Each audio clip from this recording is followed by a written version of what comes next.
Vande Mataram network 10 देख रहे हैं यहाँ पर गोवा महाराष्ट्र के इस बुलेटिन में मैं हूं आपके साथ सीमा चौधरी। और चलिए अब रुक करते हैं खबरों की ओर, जहां उप मुख्यमंत्री अजीत पवार ने पिंपरी चिंचवड शहर का दौरा किया और करीबन 20 कार्यक्रमों में हिस्सा लिया।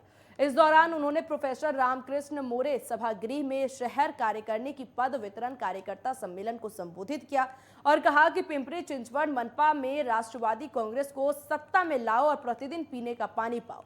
साथ ही चुनाव के लिए कार्यकर्ताओं को उसकी तैयारी में जुटने का भी आह्वान किया। इस दौरान उन्होंने बीजेपी पर भी निशाना साधा और कहा कि 5 साल तक बीजेपी की सरकार थी, लेकिन उसके बाद भी पानी नहीं लाया गया।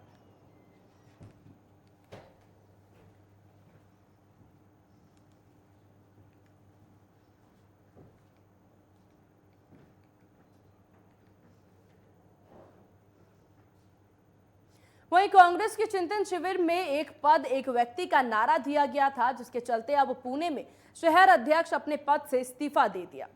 पिछले 6 साल से शहर अध्यक्ष रहे रमेश बागवे और कई पदाधिकारियों जैसे अभय छाजेड़, रोहित तिलक समेत कई लोगों ने अपना इस्तीफा दे दिया और अगले शहर अध्यक्ष के लिए कई लोग आगे आ रहे हैं।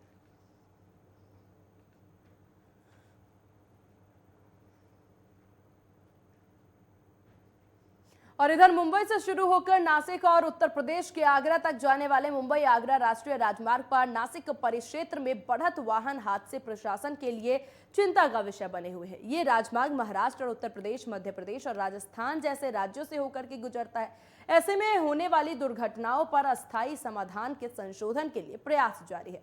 नासिक के पुलिस कमिश्नर जयंत नाइक नावरे ने नासिक शहर से गुजरने वाले मुंबई आगरा राष्ट्रीय राजमार्ग पर दुर्घटना और यातायात योजना की दृष्टि से एक विशेष बैठक का आयोजन किया। इस बैठक में भारतीय राष्ट्रीय राजमार्ग प्राधिकरण के परियोजना निदेशक सालंकु पाटिल, नगर परिवहन शाखा के सीताराम गायकवाड़ समेत सह आयुक्त डॉक्टर सिद्धेश्वर धूमाल उपस्थित रहे। बता दें कि मुंबई आगरा राजमार्ग पर बीते 4 सालों में कुल 272 दुर्घटनाएं हुई हैं, जिनमें से 112 घातक दुर्घटनाएं हैं और 128 गंभीर दुर्घटना हुई हैं। साथ ही 32 छोटी दुर्घटना घटित हुई है। बैठक में इस बात पर विचार और मंथन किया गया कि कैसे इस मार्ग पर होने वाले हादसों की संख्या को कम किया जा सकता है।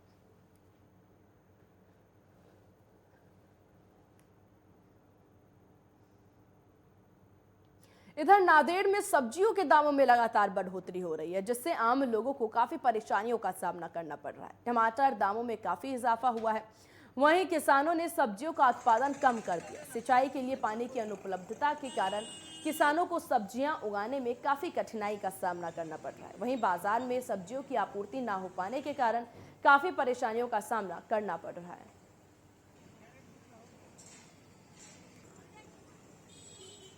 टमाटर अभी बीट के ऊपर जा रहा है, होलसेल में 70 रुपये 80 रुपये किलो जा रहा है।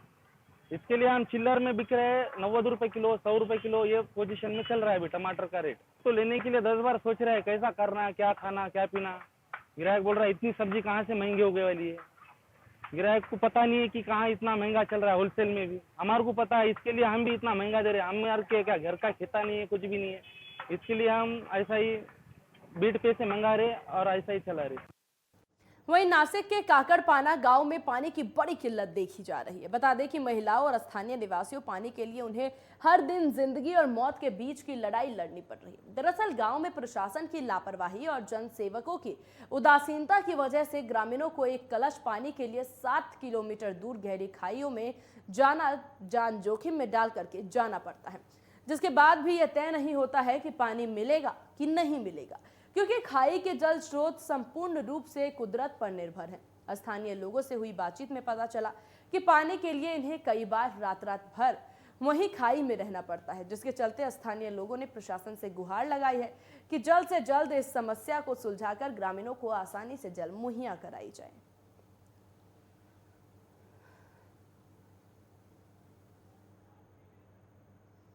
अमरावती के मेल घाट में लोगों को पानी की किल्लत का सामना करना पड़ रहा है। 4000 की आबादी वाले तारू बांध में भीषण जल संकट है। लोगों का कहना है कि गांव में जल योजना को पूरा करने के लिए लाखों रुपए का फंड खर्च होता है, लेकिन फिर भी पानी की समस्या खत्म ही नहीं हो रही है।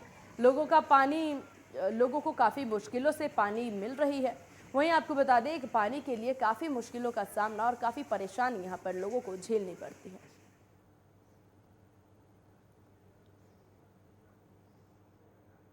इधर अहमदनगर में किसान अपनी मांग को लेकर के प्रदर्शन कर रहे हैं। किसानों के प्रदर्शन का आज तीसरा दिन है। धरने पर बैठे किसानों ने प्रदर्शन के दौरान गरीबों को मुफ्त में दूध बांटा। वहीं किसानों ने सरकार को 5 दिन का समय दिया है। किसानों ने कहा कि यदि उनकी मांग पूरी नहीं होती है तो बड़ा आंदोलन करेंगे। मागणी आहे दुधाला रास्त भाव मिळाला पाहिजे आणि तो भाव फिक्स राहिला पाहिजे। आज दुधाला 5 रुपये वाढवतात, प्रत्येक महिन्याला आठवड्याला प्रत्येक पेमेंटला 1-1 रुपये कमी करत परत 25 रुपयावर आणून ठेवतात। म्हणजे दुधाला कुठल्याही प्रकारचा फिक्स भाव मिळत नाही। काल मागच्या वर्षी दुधाला 28 रुपये भाव होता, त्यावेळेस खाद्याचा भाव हा 1100 रुपये होता। आज खाद्याचा भाव 1600 रुपये, पेंडीचा भाव त्यावेळेस 1100 रुपये होता, आज 2000 रुपये। या पद्धतीने जर सगळं बाकीचं वाढतंय, फक्त शेतकऱ्याला दुधाला भाव मिळत नाही, तर ही चुकीची गोष्ट आहे। त्याचं उत्पादन मूल्य काढलं पाहिजे आणि त्याच्यावर आम्हाला प्रॉफिट दिला पाहिजे। दुधाला आम्हाला 44 रुपये भाव मिळाला पाहिजे, ही अशी आमची मागणी आहे।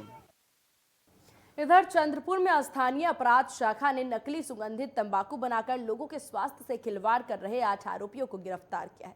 पुलिस को मुखबिर से सूचना मिली थी कि तलौथी बालापुर के फार्म हाउस में नकली सुगंधित तंबाकू के डिब्बे सील किए जा रहे हैं और लोगों के स्वास्थ्य के साथ खिलवाड़ किया जाएगा।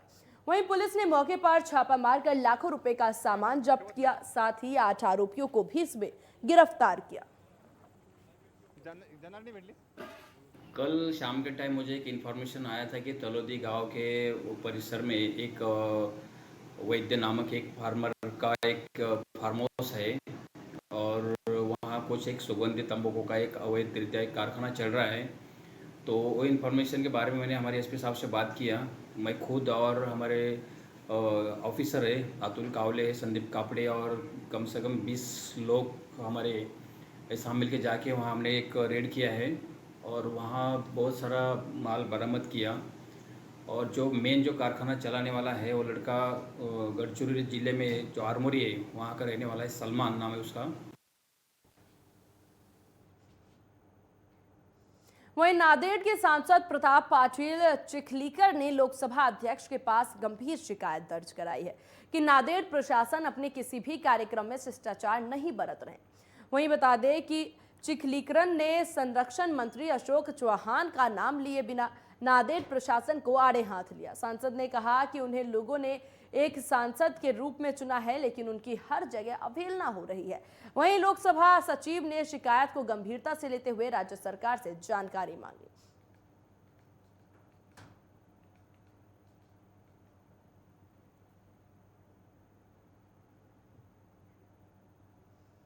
नासिक के पंचवटी पुलिस ने एक शातिर चोर को मीरा रोड थाने से गिरफ्तार किया। गिरफ्तार आरोपी पर चोरी के 29 मामले दर्ज हैं। वहीं पुलिस ने चोर से कुल 7,76,000 रुपए का माल जब्त किया। बता दें कि चोर ने हाल ही में कृषि मंडी में एक दुकान से चोरी की थी। वहीं पूछताछ के दौरान चोरों ने चोरी की बात कबूली है। वहीं पुलिस मामले की जांच कर रही है।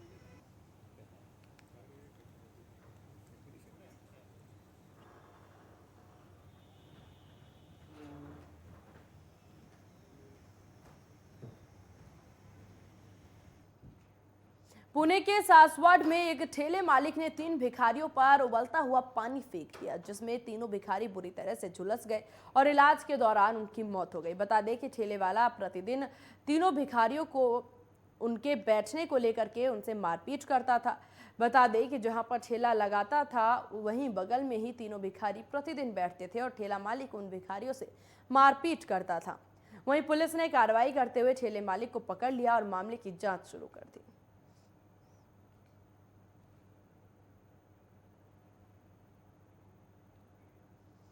इधर पुणे के काशीवाड़ी बस्ती में 2 गुटों में झगड़ा हो गया। इस दौरान झगड़ा सुलझाने गई महिला पुलिसकर्मी के साथ भी हाथापाई की गई। बताया जा रहा है कि बस्ती में एक आदमी का अन्य महिला के साथ अवैध संबंध चल रहा था। इसी के चलते 2 गुटों में झगड़ा हो गया, जिसके बाद महिला हमलावरों ने हवलदार ने केस दर्ज करवाया और अब पुलिस आगे की कार्रवाई कर रही है।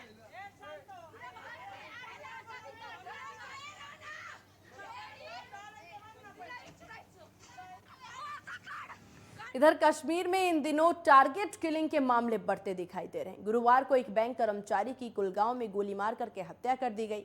इसको लेकर के लगातार विपक्ष की ओर से सरकार की नीति पर सवाल उठाए जा रहे हैं। इन सब के बीच शिवसेना की राज्यसभा सांसद प्रियंका चतुर्वेदी ने भी केंद्रीय गृह मंत्री अमित शाह को एक पत्र लिखा। अपने पत्र के जरिए प्रियंका चतुर्वेदी ने कश्मीर में हिंदू समुदाय को तुरंत पर्याप्त सुरक्षा मुहैया कराने का आग्रह किया और पूरे मामले की एक सक्षम एजेंसी की जांच कराने की भी मांग की।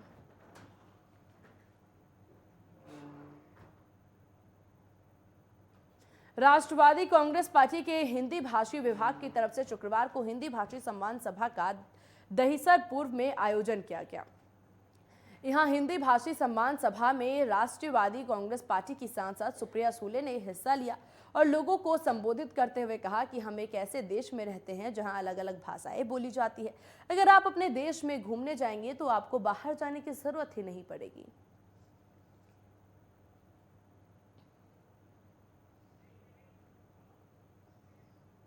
और यहां रुकते हैं एक बहुत छोटे से ब्रेक के लिए। ब्रेक के बाद जल्द होंगे हाजिर।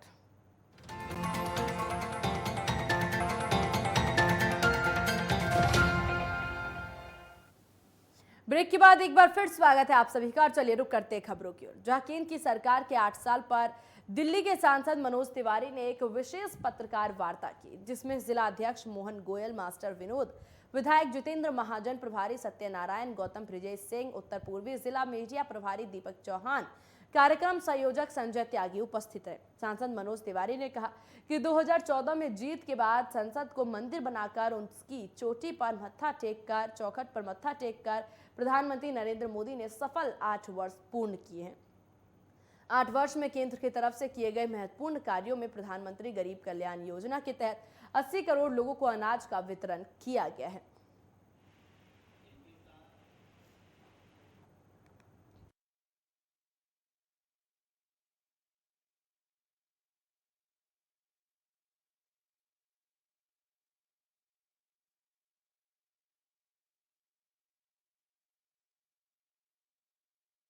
के 8 साल पूरे होने पर यहां पर प्रेस कॉन्फ्रेंस की गई मनोज तिवारी द्वारा। वहीं उन्होंने प्रधानमंत्री नरेंद्र मोदी के कार्य की सराहना करते हुए नजर आए।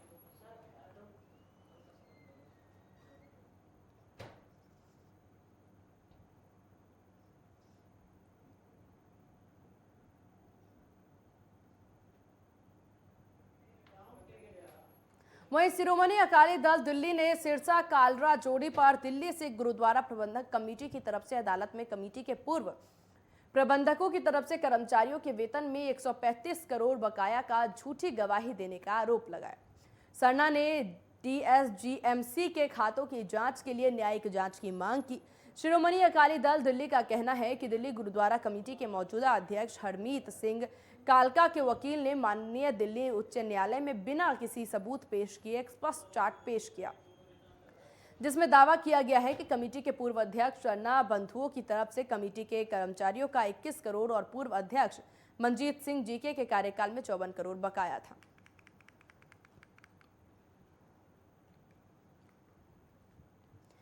इधर चित्रकूट में दबंगों ने पूर्व प्रधान की हत्या कर दी, जिसके बाद गुस्साए परिजनों ने सीतापुर यूपी टी चौराहे पर शव को रखकर रोड जाम कर दिया। दरअसल दबंगों की अभी तक गिरफ्तारी नहीं हो सकी और इसी के चलते परिजनों ने हंगामा किया। जानकारी मिलने पर सीओ सिटी शीतल प्रसाद पांडे भारी पुलिस फोर्स के साथ मौके पर पहुंचे और परिजनों को समझाने की कोशिश में जुट गए। वहीं आपको बता दें कि सीतापुर चौकी के चित्रा गोकलपुर के पूर्व प्रधान अक्षय लाल की दबंगों ने लाठी डंडों और रॉड से मार करके जमकर पिटाई की, जिसके चलते वो गंभीर रूप से घायल हो गए और वहीं इलाज के दौरान उनकी मौत हो गई।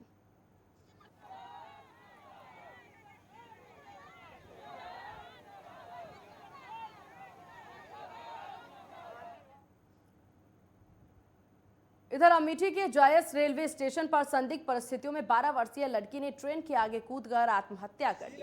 घटना के बाद स्टेशन पर हड़कंप मच गया और इसी दौरान आनन फानन में राहगीरों ने पुलिस को मामले की सूचना दी, जिसके बाद पुलिस ने घटनास्थल पर पहुंचकर शव को कब्जे में लेकर के पोस्टमार्टम के लिए भेज दिया। फिलहाल पुलिस मामले की जांच में जुटी हुई है।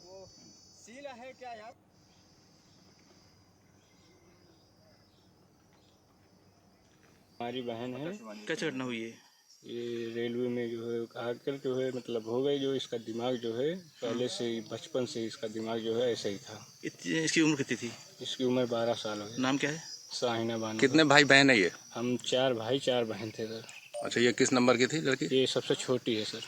कितने वर्ष की थी ये? ये 12 साल सर। 12 साल की। हाँ सर। कैसे जानकारी हुई आपको?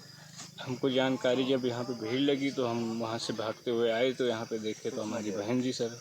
नीक रहे साहब, 10-15 दिन के बीच में काज नहीं कैसे हुत रही, फिर अंदर पहुड़ी रात रही, बैठ रात रही, रात राखत रहे साथ।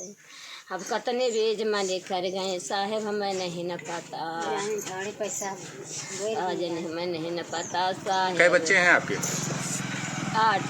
8 बच्चे हैं। हाँ 8 बच्चे, 4 भैया 4 बच्चे साहेब। अच्छा, ये बताइए कितने बच्चों की शादी हुई? 2 बच्चे, 2 भैया का शादी भाई, 2 बच्चे। वहीं फिरोजाबाद के शिकोहाबाद में सिख गुरु अर्जुन देव की शहादत और शहीद दिवस के मौके पर सिख समाज ने अपने गुरु अर्जुन देव को याद किया, जिसके सापेक्ष नगर शिकोहाबाद के कचरा बाजार में जगह जगह ठंडे शरबत को बांटा गया।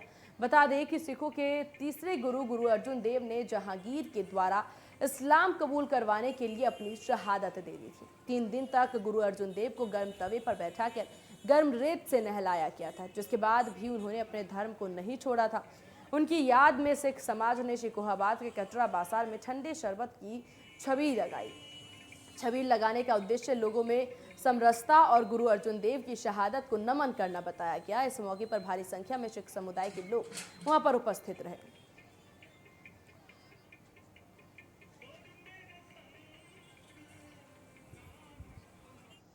वहीं बिजनौर में ट्रांसफार्मर में भीषण आग लग गई, जिसकी वजह से शहर की बत्ती गुल हो गई। शॉर्ट सर्किट की वजह से लगी ट्रांसफार्मर में आग लगने से लाखों रुपए के राजस्व की हानि भी हुई है। वहीं आपको बता दें, अग्निशमन विभाग की टीम ने आग पर काबू पाया।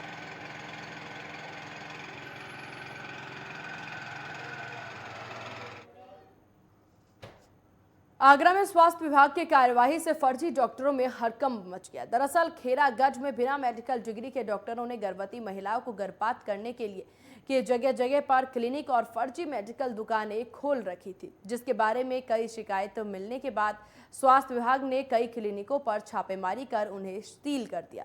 साथ ही कई मेडिकल की दुकान डुप्लीकेट सस्ती दवाइयां ला करके ग्रामीणों को बिना ऑथराइज लाइसेंस के बेचती थी, जिस पर सैंपल लेकर के जांच करने का स्वास्थ्य विभाग की टीम ने आदेश दिया। अधिकारियों के निर्देशानुसार झूला छापों पर कार्रवाई की जा रही है। कितनी दुकानों पर आपने झूला छापों सील की सर? 2 दुकानें सील हुई हैं और 2 को नोटिस दिए गए। खेरागढ़ तहसील में लगातार झूला छाप डॉक्टरों के हौसले बुलंद देखे जा रहे हैं। समय समय पर ये कार्रवाई की जाती है, जहाँ से शिकायतें मिलती हैं वहाँ से वहाँ पर कार्रवाई की जाती है। सर, किसी डॉक्टर जो बिना डिग्री डॉक्टर जो दुकानों को खोल के बैठे हैं सर, उनकी सर स्वास्थ्य विभाग पहले से जांच क्यों नहीं करता है सर? तो बड़े बड़े हादसे हो जाते हैं खेरागढ़ तहसील के अंदर। नहीं, ऐसा नहीं है, कार्रवाई समय समय पर होती है, जिले लेवल से भी होती है। वहीं प्रयागराज में फफुआ माओ और एसओजी गंगा पार की संयुक्त पुलिस टीम ने हत्या में वांछित 25,000 के इनामिया अपराधी और 2 अभियुक्त को गिरफ्तार किया है। बदमाश के कब्जे से 2 अवैध पिस्टल, 1 देशी अवैध तमंचा और 3 जिंदा कारतूस बरामद किया गया। बता दें कि पिछले दिनों थाना फफुआ माओ इलाके में कुछ लोगों ने गोली मार करके हत्या कर दी थी, जिसमें मुखबिर की सूचना मिलने पर मलाक हरहर तिरहा थाना क्षेत्र फफुआ माओ से गिरफ्तार किया गया। एटा में पुलिस की बड़ी लापरवाही सामने आई है। मामला जसरपुर थाने का है, जहां से अखिलेश यादव के करीबी और सपा के पूर्व विधायक रामेश्वर सिंह यादव और उनके भाई रामनाथ यादव की हिस्ट्री शीटर की थाने से गायब हो गई। बता दें कि पूर्व विधायक रामेश्वर सिंह वर्तमान में सरकारी जमीनों पर कब्जा और गैंगस्टर एक्ट के एक मुकदमे में फरार चल रहे हैं और दोनों सपा नेताओं की हिस्ट्री सीट खुली हुई थी। बताया जा रहा है कि सीओ अलीगंज राजकुमार सिंह की जांच में एक सिपाही की लापरवाही पाई गई, जिसके बाद सिपाही को सस्पेंड कर दिया गया।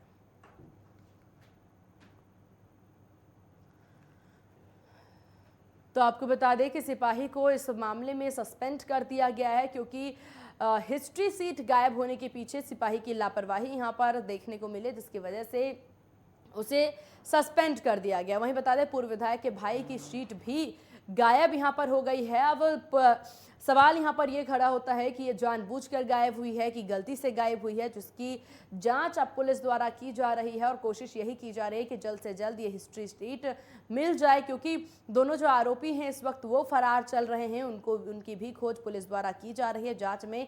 हालांकि सिपाही की लापरवाही इस वक्त सामने आई है, जहां सिपाही को इसके लिए सस्पेंड कर दिया गया। और इन्हीं खबरों के साथ इस बुलेटिन में बस इतना ही। बने रहिए नेटवर्क 10 के साथ। जय हिंद।